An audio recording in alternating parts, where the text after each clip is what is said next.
जायला जातं, material waste जातं, वेळ जातो है ना. त्याच्यानंतर मी जे केलं ते मी पार्ट टाइम केलं. बरं. हार्डली मी 2 ते 3 तास देऊ शकले कारण माझ्याकडे बाई अवेलेबल नव्हती. बरं, हा. पण आता या मागच्या महिन्यापासून बाई पण आहे आणि मी स्वतः पण लक्ष देते. आता माझा पहिला महिना जो आहे तो मी 10,000 काढलाय प्रॉफिट सगळं जाऊन सध्या, म्हणजे 6 तासाला.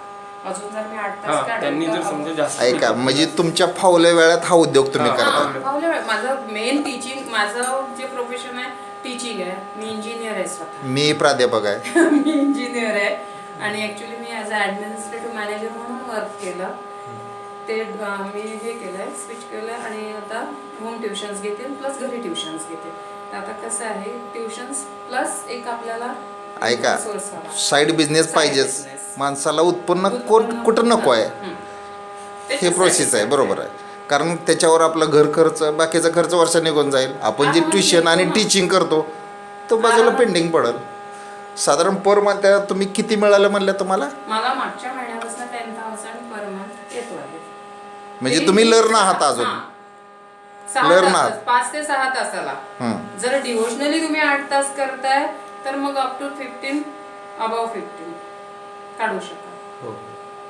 तुम्ही दिवसातनं वेळ किती देताय ते फार हे महत्त्वाचं. मस्ट आहे. तुमचं कॉर्डिनेशन कसं जमतं हे महत्वाचं आहे. तुमचं मटेरियल तुम्ही ब्लेमिंग मशीनला करू शकत नाही कारण तुम्ही कॉर्डिनेशन कसं करताय. तुमचं मटेरियल बरोबर जमतंय का, तुमचा लेबर वर्क करतोय का व्यवस्थित, त्यांनी व्यवस्थित वर्क करायला पाहिजे. नाही तर ती मशीन स्टार्ट होते आहे, त्याचं मटेरियलच तयार नाही आहे किंवा तो स्पीडीली उचलूच शकत नाही. हे जर तुम्ही कॉर्डिनेशन जमवता तर तुम्ही उत्पन्न वाढवू शकता आणि वेळ मेहनतही लागणारच तुम्हाला. म्हणजे कसं आहे माहिती आहे का, तुम्हाला ते कॉम्बिनेशन जमलं पाहिजे. कॉम्बिनेशन जमलं पाहिजे.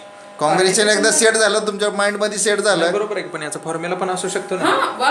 प्रत्येक तेच गोष्टी मी बोलतोय. कुठल्या ना कुठल्या गोष्टी बेस असेल ना. आज आपण साधा स्वयंपाक जरी करतोय, फर्स्ट टाइम मीठ जास्ती होईल, सेकंड टाइम तिखट जास्ती होईल. जेव्हा तुमचं कोऑर्डिनेशन जमेल तेव्हाच तो पदार्थ रुचकर होणार, अदरवाईज होणार नाही. करेक्ट. बरोबर. तसंच इथे आहे ना. आज कसं आता ट्रेन करता लेबरला ट्रेन करता आमचा वेळ चालला आहे आणि मी फक्त 3 वाजेपर्यंत वेळ देऊ शकते. 2:30 ते 3 वाजेपर्यंत. त्याच्यानंतर माझ्या ट्युशन सुरू होऊन जातात. सकाळी मी अर्ली मॉर्निंग नाही होऊ शकत. मी त्याच्या होते इथे 11, 11:30 मॉर्निंगला ट्युशन्स असतात. आणि माझं कसं आहे, हे 1 मॅन शो आहे सगळं. 1 मॅन आर्मी आहे माझी. सिंगल पॅरेंट आहे, त्याच्यामुळे मुलांचं सगळं करून इथे किती महिने झाले तुम्ही मशीन? 4 महिने झाले का? 4 महिन्यात मी मागच्या महिन्यात उत्पन्न काढलं. हो. पण ते डिव्होशनली जर तुम्ही करताय तर मेहनती लागणार. तुमचं सगळं नाव काय मॅडम? सगळं नाव? माझं वर्षा विशाल तायडे. तुम्ही मूळचे? थँक्यू. ज्यांनी मला मशीन दिलेली आहे, हे प्रोजेक्ट ज्यांनी दिलंय तो ऍक्च्युली माझा स्टुडंट आहे. त्याला मी शिकवलेलं आहे 3 वर्ष पॉलिटेक्निकला आणि त्यांनीच मला हे सजेशन दिलं आणि मग नंतर मी ही मशीन. माझं बाय प्रोफेशन मी इंजिनियर आहे. लेक्चरशिप पण केली इंजिनिअरिंग कॉलेजला. त्याच्यानंतर पॉलिटेक्निकला मी 9 इयर्स शिकवलेलं आहे. ॲज अ ॲडमिनिस्ट्रेटिव्ह मॅनेजर म्हणून मी एका लॅबला वर्क केलेलं आहे आणि आता मी हे करते. Okay, thank you madam. मी अकलूजवरून आलेलो आहे. मी कुंभार प्राध्यापक, Kumbhar sir plus press reporter. माझी जियाजी पण प्रेस रिपोर्टर आहे लोकमतला. कुठं? लोकमतला? कुठं? भिगवणला. नाव काय त्यांचं? जयप्रकाश खरड. जयप्रकाश खरड, डॉक्टर खरड. ठीक आहे. चालेल, मी भेटतो त्यांना. हो भेटा. माझी सासरवाडीच बारामती आहे, हो का? त्याच्यामुळे अडचण नाही. अकलूजला पण बघा डॉक्टर दोबाडा. कोणते दोबाडा? त्यांचं पूर्ण एक डॉक्टर दोबाडा, त्यांचं हॉस्पिटल भिगवणला आहे आणि बाकी त्यांची फॅमिली दोबाडांची. दोबाडा सर्जिकल त्यांचं आहे. दोबाडा ते माझे मित्रच आहेत.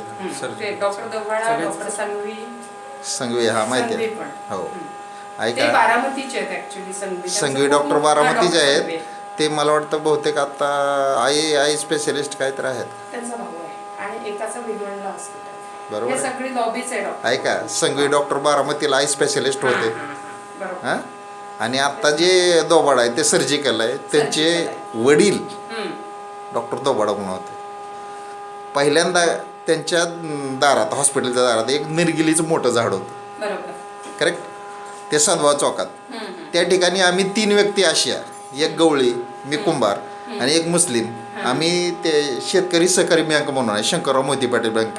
त्या बँकेच्या त्या पायरीवर आम्ही बसून एकदा सहज असं म्हणलो तिघाच्या तोंडातनं एकच शब्द, हे निर्गिलं झाड अकलूजमध्ये सगळ्यात मोठं आहे, हे पडलं तर काय होणार. तर ते झाड दुसऱ्या दिवशी पडलं, दोबाड्याच्यातून ते डायरेक्ट पारिजात मेडिकलच्या आत घुसलं होतं, पण कोणाची जीवितहानी नाही झाली.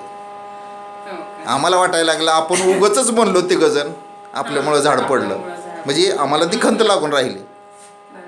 ओके, ठीक आहे. चालेल.